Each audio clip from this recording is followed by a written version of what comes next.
Marie-France Massimbo est guadeloupéenne. Arrière-petite-fille d'Anatole Massimbo, un des derniers Congolais déportés aux Antilles françaises dans les années 1860. Quel est le mobile de votre déplacement, Madame Massimbo? Alors, c'est-à-dire pour moi, comme mes arrière-grands-parents sont sortis ici pour aller travailler aux Antilles, précisément à la Guadeloupe, et puis chez moi à la Guadeloupe, on a su garder une tradition Congo. C'est la fête des morts. Nous faisons ça tous les 1er novembre, une cérémonie. Et puis nous connaissons aussi 17 chansons en Kikongo.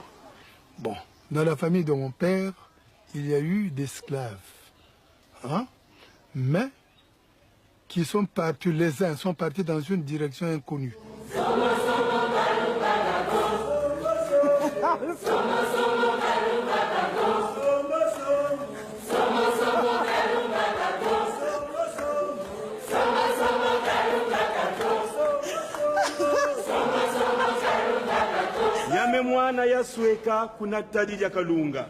J'ai caché mes enfants dans les grottes de Kalunga.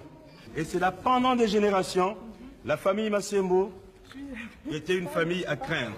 Quand Marie-France allait sur la route, les autres dames changeaient de trottoir parce qu'elle était Congo. Et en plus, il disait qu'elle pouvait jeter un mauvais sort parce que sa maman est une sorcière, elle est Congo. Je me sens africaine.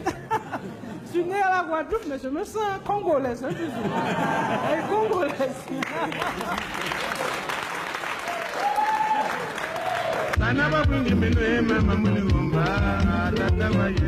En suivant la piste des caravanes qui convoyaient autrefois les esclaves jusqu'au bateau négrier, on arrive dans la baie de Loango, où se dresse une stèle en briques rouges.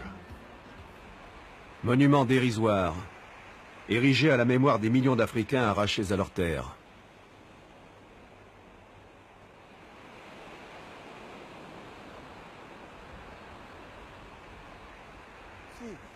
De toute façon, la réalité est là, et puis je l'ai touchée. J'ai touché de mes propres mains, et puis voilà, c'est quelque chose qui fait mal. Le grand-père de ma mère sortait d'ici directement. Le grand-père de ma mère qui a été à la Guadeloupe, c'est d'ici qu'il est sorti. Voilà.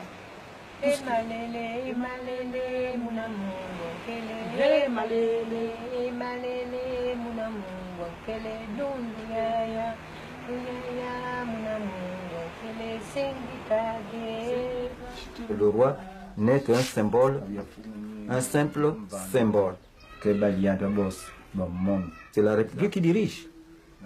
Mais pour la tradition, nous c'est le roi.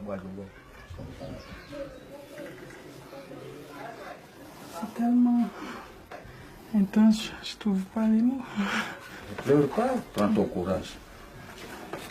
Nous, là-bas, à la Guadeloupe, c'est-à-dire, on connaît tous le roi Charlemagne et d'autres et ça. On n'a jamais entendu parler de ça. Ben moi, ça c'est mon point de vue personnel. Je pense qu'on parle du roi Charlemagne parce qu'on a voulu effacer l'histoire.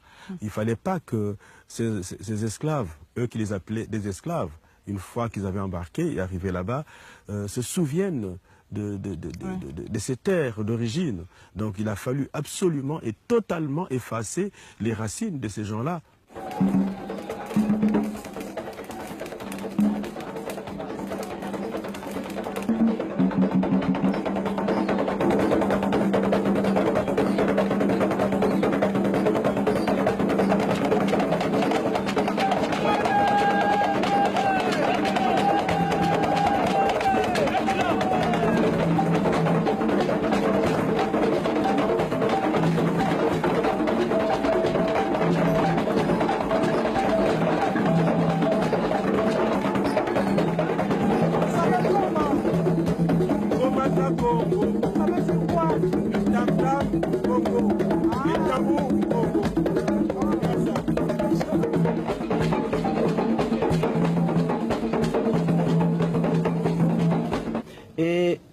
après tant de siècles, d'événements douloureux, être attaché à son passé, à sa terre, nous sommes vraiment secoués, nous sommes remués. Nous vous aimons beaucoup. Nous vous portons dans notre cœur. Et on dit chez nous, le lien familial peut se détendre, mais il ne rompt jamais. Le chant que nous avons chanté tout à l'heure, c'est un conte qui existe encore jusqu'à présent. C'est Emalele. C'est ça? Voilà. Emalele, c'est ça. Prenez garde à la montagne. Le blanc, mon frère, prenez garde à la montagne. La malédiction arrive. Quand les premiers Portugais, quand ils arrivaient, pour avoir les gens, on leur offrait du sel. Alors du coup, ils se laissaient avoir, soit pour se convertir au christianisme, hein, mais après ils se rendaient bien compte que ils étaient sous la coupe des Portugais. Donc le Portugais apparaît dans la chanson, on dit mais il est déjà sur la montagne. Ah, c'est le malheur, faites attention. Le piège est tendu, le guet-apens est là. Le piège est déjà là.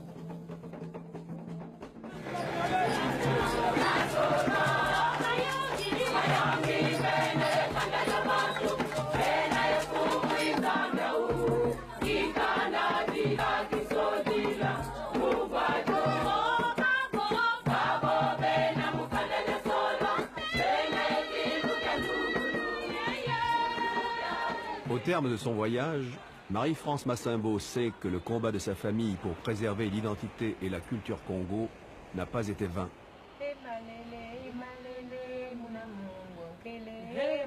Elle chantera encore longtemps les chants Kikongo que lui ont appris sa mère Violette et sa tante Rosémée.